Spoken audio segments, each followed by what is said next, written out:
नमस्कार दोस्तों, कामयाबी तक टुडे जीके सीरीज में आपका स्वागत है। आज के एपिसोड का पहला प्रश्न है, निम्नलिखित में से कौन सा हवाई अड्डा महाराज अग्रसेन हवाई अड्डा के नाम से जाना जाता है? Option A Hisar, option B Chandigarh, option C Karnal, option D Gurugram. तो इस प्रश्न का उत्तर हो जाता है ऑप्शन ए हिसार। तो हिसार के जो महाराजा अग्रसेन हवाई अड्डा है, यह अप्रैल 2024 से शुरू होने वाला है और यह हिसार में 7,000 एकड़ में फैला हुआ है। अब बात करते हैं हरियाणा में कुछ और महत्वपूर्ण हवाई अड्डे भी हैं। तो हरियाणा में भिवानी, करनाल, नारनौल महेंद्रगढ़, पिंजौर पंचकुला में है,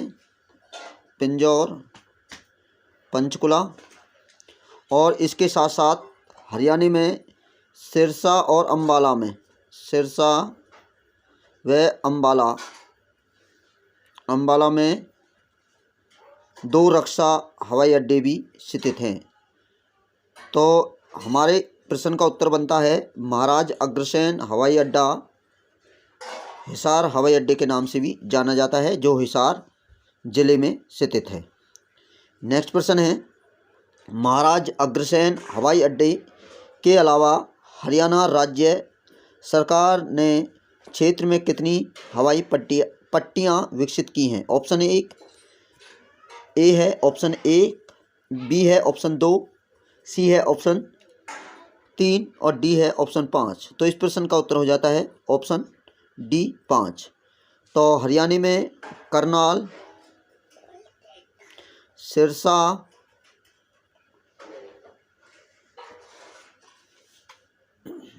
हिसार, जींद तथा नूह में हवाई पट्टियाँ बन रही हैं। तो इस प्रकार हमारे हरियाणा में कुल 5 हवाई पट्टियाँ हैं। तो हमारे प्रश्न का उत्तर हो जाता है हवाई पट्टियाँ ऑप्शन डी 5 हैं। तो नेक्स्ट प्रश्न है, सरिस्का टाइगर रिजर्व स्थित है? Option A Haryana, option B Rajasthan, option C Uttar Pradesh, option D Madhya Pradesh. तो इस प्रश्न का उत्तर हो जाता है ऑप्शन बी राजस्थान। तो सरिस्का जो टाइगर रिजर्व है वह राजस्थान में स्थित है। यह अरावली की पहाड़ियों में स्थित राजस्थान और अलवर का हिस्सा माना जाता है। अलवर का हिस्सा माना जाता है। मैं पेन चेंज कर लेता हूँ। अलवर का हिस्सा माना जाता है। और यह जो सरिस्का टाइगर रिजर्व है चर्चा में क्यों आया है? राजस्थान में पड़ता है। चर्चा में इसलिए आया कि सरिस्का टाइगर रिजर्व से एक बाघ निकलकर हरियाणा के रेवाड़ी में एक बैराज है जिसका नाम है मसानी। याद रखना, इंपॉर्टेंट हो जाता है ये भी लाइन, मसानी। मैं तो दोबारा लिखता हूँ, हरियाणा का रेवाड़ी में एक मसाज है जिसका नाम है मसानी, बैराज है जिसका नाम है मसानी। उसमें एक टाइगर देखा गया था, बाघ देखा गया था, इसलिए सरिस्का टाइगर रिजर्व चर्चा में आया है। अरावली की पहाड़ियाँ राजस्थान में, हरियाणा, गुजरात और दिल्ली में स्थित हैं अरावली की पहाड़ियाँ। तो अरावली की पहाड़ियों में मैंने आपको एक अभी लाइन बताई थी, अरावली में पहाड़ियाँ हरियाणा में है ना, हरियाणा में भी हैं। हरियाणा में एक इसकी सबसे बड़ी जो पहाड़ी है वो है करोह की पहाड़ी, जो 14-15 मीटर ऊंचाई पर है। और इसमें सबसे ऊंची चोटी करोह की पहाड़ी हरियाणा के पिंजौर में पड़ती है। और इसमें इसकी सबसे ऊंची चोटी है, हरियाणा के अंदर बात की जाए तो हरियाणा के अंदर सबसे ऊंची चोटी है इसकी ढोसी की पहाड़ियाँ हैं। जो हरियाणा में अरावली में पड़ती हैं। तो अब हम बात करते हैं Sariska tiger reserve. Sariska tiger reserve पहले 1955 में सरिस्का टाइगर रिजर्व वन्यजीव अभ्यारण्य था, और 1978 में इसे बाघ टाइगर रिजर्व के नाम से घोषित कर दिया गया। तो हमारे इस प्रश्न का उत्तर होता है Sariska tiger reserve Rajasthan, option B सही है। नेक्स्ट प्रश्न है, हरियाणा में कितने रामसर साइट हैं स्थित हैं? ऑप्शन एक है, ऑप्शन बी 10 है, ऑप्शन सी 2 हैं, ऑप्शन डी 8 हैं। तो इस प्रश्न का उत्तर हो जाता है ऑप्शन सी 2 हैं। तो हरियाणा में रामसर साइट 2 स्थित हैं। एक है भिंडावास जो पड़ता है भिंडावास वन्यजीव अभ्यारण्य, जो हरियाणा के रेवाड़ी में पड़ता है, भिंडावास रेवाड़ी में पड़ता है। दूसरा है जिसका नाम है सुल्तानपुर राष्ट्रीय उद्यान, जो गुरुग्राम से 15 किलोमीटर दूर स्थित है। और यह प्रवासी पक्षियों के लिए प्रसिद्ध माना जाता है, अब प्रवासी दिवस की बात करें तो प्रवासी दिवस 9 दिसंबर को मनाया जाता है, जब गांधी जी साउथ अफ्रीका से 1915 में वापस आए थे। प्रवासी दिवस की बात की जाए तो हम अब बात करते हैं हरियाणा में कुछ और अन्य वन्यजीव अभ्यारण्य हैं। हरियाणा में 8 वन्यजीव अभ्यारण्य हैं। हम एक एक के बारे में बात करते हैं। तो एक है खोली रहतान, यह हरियाणा के पिंजौर पंचकुला में स्थित है। दूसरा आता है वीर शिकारगढ़, यह भी हरियाणा के पंचकुला में स्थित है। तीसरा है छिलछिला, जो हरियाणा के कुरुक्षेत्र में स्थित है, और इसे छिलछिला को हम सियोथी रिजर्व वन के नाम से भी जाना जाता है। उसके बाद आता है हमारे पास में कालेश्वर वन्यजीव अभ्यारण्य, जो यमुनानगर में पड़ता है। और फिर है नाहर सिंह, जो रेवाड़ी में पड़ता है। और आखिरी वाला है अब्बू शहर, जो सिरसा में पड़ता है। ये तो रहे वन्यजीव अभ्यारण्य या रामसर साइट हरियाणा में। 2 ही रामसर साइट हैं, आपको मैं फिर बताता हूँ। भिंडावास झज्जर में है, और सुल्तानपुर जो है वो स्थित है आपके गुरुग्राम में। अब हम बात करते हैं रामसर साइट के बारे में। तो रामसर साइट भारत में 75 हैं टोटल, और सबसे ज़्यादा जो रामसर साइट हैं वो 14 तमिलनाडु के अंदर हैं। और रामसर साइट में ईरान में एक सम्मेलन हुआ था, ईरान में एक सम्मेलन हुआ था जिसे रामसर साइट सम्मेलन कहा गया था। वह 1 फरवरी 1971 को हुआ था। 1 फरवरी 1971, और भारत इसमें 1 फरवरी 1982 को इसमें शामिल हुआ था, हस्ताक्षर किए थे। तो उसमें पहली बार उड़ीसा की, याद रखना है, पहली बार उड़ीसा, देखो मैं वीडियो थोड़ी लंबी होगी पर डिटेल वाइज मैं आपको बता रहा हूँ। उड़ीसा में एक झील है चिल्का झील, और एक राजस्थान में एक अभ्यारण्य है जिसका नाम है केवला देव वन्यजीव अभ्यारण्य को पहली बार इसमें शामिल किया गया था 1981 में। तो हमारे हरियाणा में रामसर साइट 2 ही हैं, मैंने आपको बता दी है, ऑप्शन बी इसका सही है। तो नेक्स्ट प्रश्न है हमारा, प्रत्यक्ष लाभ अंतरण डीबीटी पहल शुरू की गई। तो प्रत्यक्ष लाभ पहल जो शुरू की गई है, ऑप्शन ए क्या वर्ष 2011 में शुरू की गई, ऑप्शन बी वर्ष 2012 में की गई, ऑप्शन सी वर्ष 2013 में की गई, ऑप्शन डी वर्ष 2014 में की गई। तो इस प्रश्न का उत्तर हो जाता है ऑप्शन सी वर्ष 2013 में प्रत्यक्ष लाभ अंतरण डीबीटी पहल शुरू की गई। ये चर्चा में क्यों आई है? क्योंकि उत्तराखंड ने एक योजना शुरू की है छात्रों को लाभ पहुंचाने के लिए, और इसमें जो प्रत्यक्ष लाभ अंतरण पहल है, इसका जो मुख्य काम है, इसका काम होता है धोखाधड़ी प्रथाओं को कम करना, धड़ी प्रथाओं को कम करना इसका काम होता है। तो इस प्रकार हमारे इस प्रश्न का जो उत्तर निकल कर आता है, प्रत्यक्ष लाभ अंतरण पहल वर्ष 2013 में शुरू की गई। नेक्स्ट प्रश्न है, देखो ये प्रश्न बहुत महत्वपूर्ण है क्योंकि इस प्रश्न से 4 ऑप्शनों से 4 ही प्रश्न आपको मिलने वाले हैं, 4 ही उत्तर मिलने वाले हैं, 4 ही जानकारी मिलने वाली है।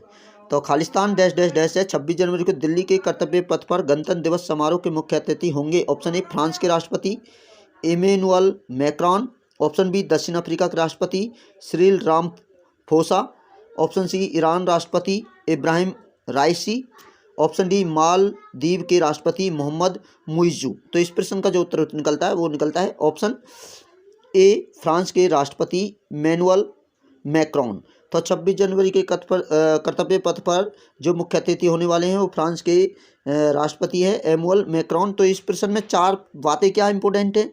एक तो ये इंपॉर्टेंट है, मैं थोड़ा पेन चेंज कर लेता हूँ, इंपॉर्टेंट है कि दक्षिण अफ्रीका के राष्ट्रपति कौन है, तो इसका नाम होगा सिरिल रामाफोसा। ईरान के राष्ट्रपति कौन है, तो उत्तर होगा इब्राहिम राइसी। और मालदीव के राष्ट्रपति पूछे हैं तो मोहम्मद मुइज़्ज़ू इसका राष्ट्रपति होंगे। तो हमारे इस प्रश्न का जो उत्तर पूछा जाता होगा 26 जनवरी को कर्तव्य पथ पर मुख्य अतिथि होंगे फ्रांस के राष्ट्रपति इमैनुअल मैक्रॉन।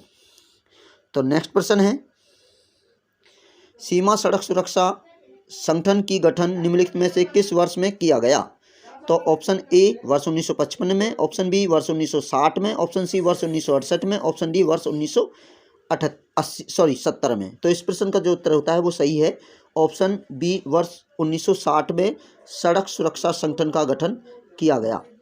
तो सड़क सुरक्षा का गठन जो संगठन का गठन किया गया था 1960 में किया गया था, 7 मई को। तो नेक्स्ट प्रश्न होता है, निम्नलिखित में से कौन सीमा सड़क विकास बोर्ड का अध्यक्ष है। ऑप्शन ए अध्यक्ष, ऑप्शन बी रक्षा मंत्री, ऑप्शन सी प्रधानमंत्री, ऑप्शन डी इसमें से कोई नहीं। तो इस प्रश्न का उत्तर जो है सही है, ऑप्शन सी सही है, प्रधानमंत्री। प्रधानमंत्री सीमा सड़क विकास बोर्ड के अध्यक्ष होते हैं और जो उपाध्यक्ष होते हैं, उपाध्यक्ष जो होते हैं वो रक्षा मंत्री होते हैं। तो हमारे प्रश्न का जो सही उत्तर है, सीमा सड़क विकास बोर्ड के अध्यक्ष हैं प्रधानमंत्री होते हैं। तो इसका जो गठन किया गया था मैंने आपको पहले ही बता दिया है, 7 मई 1960 को सीमा विकास बोर्ड का गठन किया गया। तो नेक्स्ट प्रश्न है, फ्रांस का राष्ट्रीय दिवस मनाया जाता है। ऑप्शन ए 14 जुलाई को, ऑप्शन बी 25 अक्टूबर को, ऑप्शन सी 4 जुलाई को, ऑप्शन डी 18 दिसंबर को। तो इस प्रश्न का उत्तर हो जाता है ऑप्शन ए 14 जुलाई को। और 1880 से याद रखना है, 1880 से 14 जुलाई को फ्रांस की राजधानी पेरिस, देखिए फ्रांस की राजधानी पेरिस में यह फ्रांस का राष्ट्रीय दिवस मनाया जाता है। फ्रांस का राष्ट्रीय दिवस मनाया जाता है और 14 जुलाई को मनाया जाता है ये। और जो फ्रांस की राजधानी पेरिस है, पेरिस, इसमें यूनेस्को का हेडक्वार्टर है और यूनेस्को का हेडक्वार्टर है इसमें। और यूनेस्को की स्थापना की बात की जाए तो यूनेस्को की जो स्थापना की गई थी, यूनेस्को की स्थापना की गई थी 16 नवंबर 1945 को यूनेस्को की स्थापना की गई थी। तो हमारे इस प्रश्न का उत्तर जो सही निकलेगा वो फ्रांस का राष्ट्रीय दिवस 14 जुलाई को मनाया जाता है। नेक्स्ट है, मंदिर वास्तुकला की नागर शैली विकसित की गई थी। ऑप्शन ए 2वीं शताब्दी में, ऑप्शन बी 4वीं शताब्दी में, ऑप्शन सी 5वीं शताब्दी में, ऑप्शन डी 9वीं शताब्दी में। तो इस प्रश्न का जो उत्तर सही है वो है ऑप्शन सी 5वीं शताब्दी में। तो भारत के उत्तरी भाग में, याद रखना, भारत के उत्तरी भाग में 5वीं शताब्दी में नागर शैली का विकास किया गया था, विकसित की गई थी। यह गुप्त काल के, जब गुप्त काल चल रहा था उस दौरान नागर शैली का विकसित किया गया। सॉरी। यह भारत के उत्तर, पश्चिम और पूर्वी भाग में फैली हुई है, बंगाल के क्षेत्र को छोड़कर। यह कई स्थानों पर लोकप्रिय भी है, जैसे कि मालवा, मालवा, राजपूताना, कलिंग आदि क्षेत्रों में यह लोकप्रिय भी रही है। तो हमारे इस प्रश्न का जो उत्तर होता है, मंदिर वास्तुकला नागर शैली विकसित की गई थी 5वीं शताब्दी में। पूछा जाए तो गुप्त काल में की गई थी, ये भी याद रखना है, गुप्त काल में।